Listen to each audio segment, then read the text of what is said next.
హెచ్చరిక, దైవజనుని హెచ్చరిక. అతడు 10వ వచనములో, అతడు తన యజమానుని వంటలలో 10 వంటలను, తన యజమానుని ఆస్తిలో శ్రేష్టమైన నానా విధములైన వస్తువులను తీసుకొని పోయెను. మనకేంటంటే అమ్మాయి దగ్గర నుంచి ఏం తీసుకొస్తారా అని చూస్తామే కానీ అమ్మాయికి ఏమి ఇస్తామా అని ఉండదు.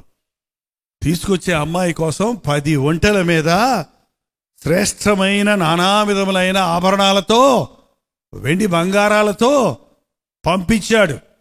అతను వెళ్ళి ఒక చోట ఆగినప్పుడు అక్కడ నీళ్లు చేదుకోవటానికి ఊరి బయటికి నీళ్ల బావి దగ్గరికి చాలా మంది అమ్మాయిలు వచ్చారు. మరి ఇప్పటికీ పల్లెటూరులో పైపులు లేని రోజుల్లో స్థలాల్లో, లేకపోతే ఒకే పైపు ఉన్న స్థలంలో బిందెలు పట్టుకొని ఊరి వెలుపలికి వెళ్ళి సాయంకాలం అయ్యేటప్పటికీ నీళ్లు పట్టుకొచ్చుకుంటారు.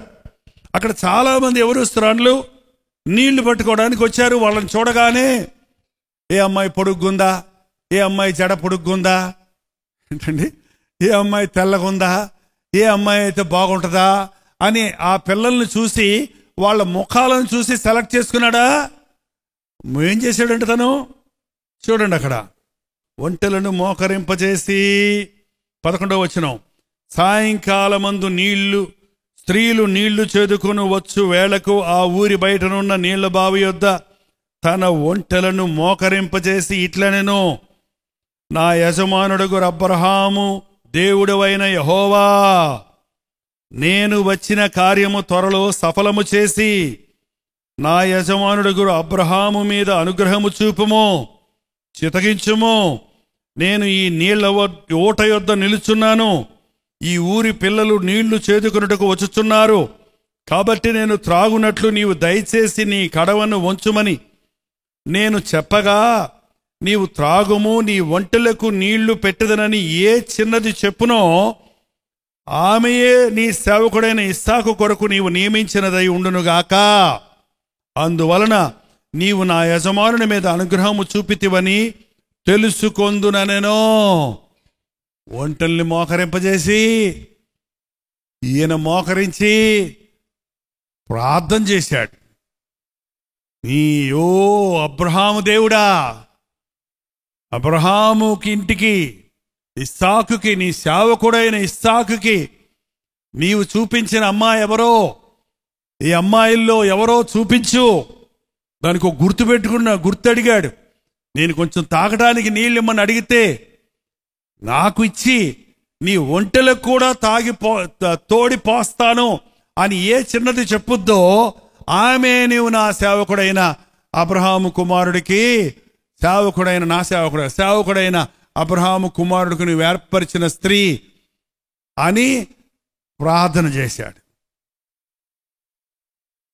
ఎవరన్నా నీళ్ళు అడిగితే ఇస్తారు కానీ ఒంటెలకు కూడా తోడిపోస్తాను అంటారా? ఎవరు అనరు సాధారణంగా. కానీ ఈయన ఒక గుర్తు పెట్టుకున్నాడు, ఇది అసాధారణమే, కానీ ఇందువల్ల నీ చిత్తం నేను తెలుసుకోవాలని అడుగుతున్నాను అని ప్రార్థన చేశాడు.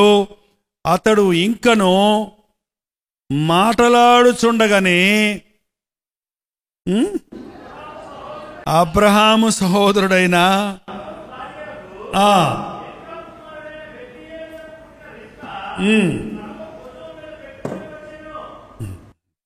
ఇంకా ప్రార్థన ఆమెను అనలేదు. ఆమెను అనకముందే అంతమందిలో ఇతనెవరో వాళ్ళకెవరికి తెలియదు, వాళ్ళెవరో ఇతనికి తెలియదు.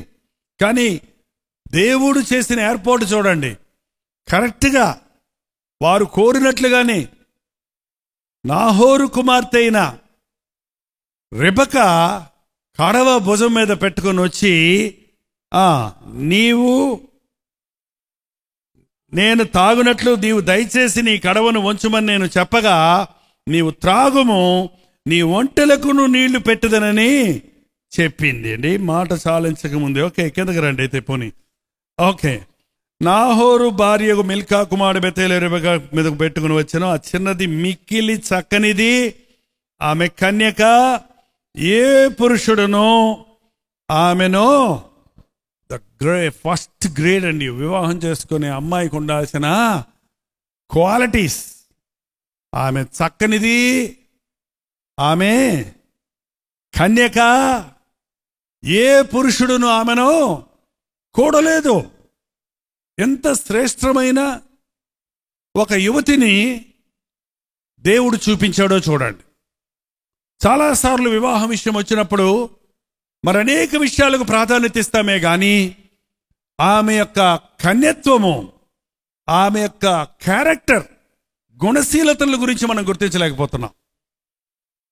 అంతమందిలో దేవుడు చూపించిన వ్యక్తి ముందుకొచ్చింది. భార్యాభర్తలుగా మీరు స్థిరపడ్డప్పుడే మీ బిడ్డల జీవితాలు వర్ధిల్లుతాయండి. మీరే సమాధానం లేకుండా జీవిస్తే, మీ బిడ్డల పెళ్లిళ్ళ గురించి తలపెడితే అవి ఎలా నెరవేరుతాయి, అవి ఎలా సఫలమవుతాయి, ఎలా సరైన నిర్ణయం తీసుకోగలుగుతారు మీ బిడ్డల గురించి? మొదటగా మీరు మీ కుటుంబ వ్యవస్థను సరిచేసుకుని భార్యాభర్తలుగా మోకరించి మీ బిడ్డలను ఒక ఇంటి వారిని చేయాలనే ఆశను ప్రభువు సన్నిధిలో పెట్టి ప్రార్థించండి. ఒకటే గుర్తు, ప్రార్థనతో సాగుతుంటే ఇరుకులో విశాలతను కలుగజేస్తాడు, అరణ్యములో మార్గాన్ని చూపిస్తాడు, నడి సముద్రములో నడిచిన నీ పాదాలకు నీళ్లు తగలకుండా నిన్ను నడిపిస్తాడు. ప్రార్థన. పరిశుద్ధుడా, ప్రేమగల్ల తండ్రి, ఒక్కసారి మమ్మల్ని చూడు నాయన. వచ్చే కుటుంబాలను చూడయ్యా, కుటుంబాలుగా రక్షించు నాయన. భార్యాభర్తల మధ్య భేదాభిప్రాయాలున్న కుటుంబాలలో పరిశుద్ధాత్మ కార్యాలు జరిగించుము తండ్రి. ప్రేమ సమాధానాలు దయచేయి నాయన. అవిశ్వాసైన భర్తను సంపాదించుకునే జ్ఞానాన్ని, ప్రార్థనని, అవిశ్వాసురాలైన భార్యను సంపాదించుకోగలిగిన విశ్వాసాన్ని, త్యాగాన్ని దయచేయము నాయన. కుటుంబాలు కట్టునాయన. ఎదిగొచ్చిన మా బిడ్డలు లోకంలోనికి పోకముందే తమ ఇష్టానుసారమైన వ్యక్తులను సెలెక్ట్ చేసుకుని తప్పుడు మార్గంలో తప్పిపోకముందే మా బిడ్డలకు పెళ్లిళ్ళు చేయాలన్న భారం మాకు దయచేయ్యా. దేవుని చిత్తములో మా బిడ్డల వివాహాలు జరగాలన్న ప్రార్థన దయచేయము తండ్రి.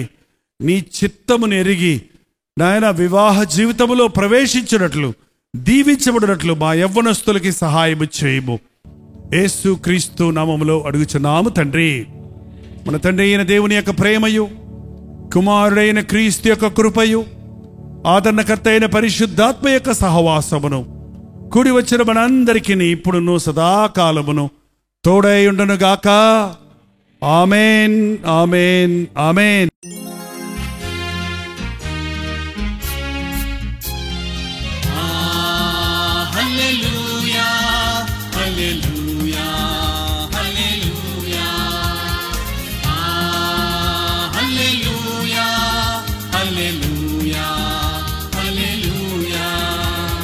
కలువరి ప్రేమే మధురం, కలువరి ప్రేమే మధురం, కలువరి ప్రేమే మధురం, కలువరి ప్రేమే మధురం.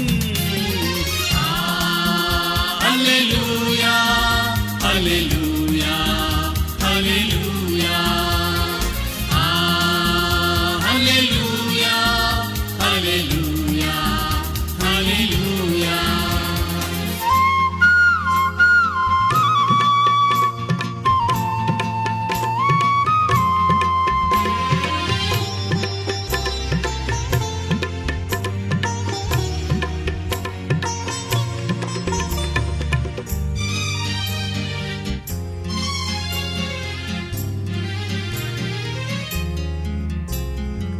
సిలువపైన విలువ త్యాగం చేసినావుగా,